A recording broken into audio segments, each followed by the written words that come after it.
माजी खासदार विनायक राऊत अडचणीमध्ये आलेले आहेत। कौटुंबिक हिंसाचाराचा गुन्हा त्यांच्यावर दाखल झालाय। सून गिरिजा राऊतांनी पोलिसांमध्ये तक्रार दाखल केली आहे। घरगुती हिंसाचार जादूटोणा विरोधी कायद्याअंतर्गत गुन्हा दाखल झालाय।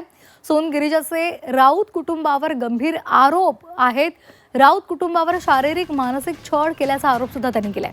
विनायक राऊत कुटुंबासहित फिरोज बाबा आणि काझी बाबांविरोधात सुद्धा गुन्हा दाखल झालेला आहे। तर शिवसेना युबीटीचे नेते विनायक राऊत हे अडचणीमध्ये आलेले आहेत, कारण त्यांची सून गिरिजा यांनी कौटुंबिक हिंसाचारासंदर्भातली तक्रार पोलिसांमध्ये दिलेली आहे आणि त्यांच्यासह फिरोज बाबा आणि काझी बाबा विरोधात गुन्हा दाखल झालेला आहे।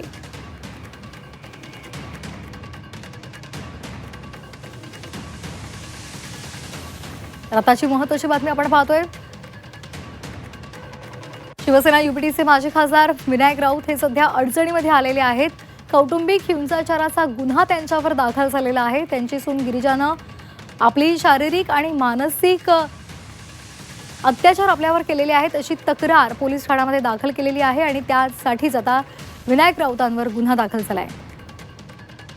ओम देशमुख आपले प्रतिनिधी आपल्याला अधिकची माहिती देत आहेत। ओम, काय या संदर्भातले अपडेट्स आहेत? गुन्हा दाखल झाला विनायक राऊतांवर। श्वेता, आपण पाहतोय की खरं तर शिवसेनेचे उद्धव ठाकरे गटाचे माजी खासदार विनायक राऊत यांच्या सून खरं तर ज्या आहेत गिरिजा राऊत यांच्याकडनं ठाण्याच्या कापूरबावडी पोलिसांमध्ये या संदर्भात तक्रार देण्यात आलेली आहे।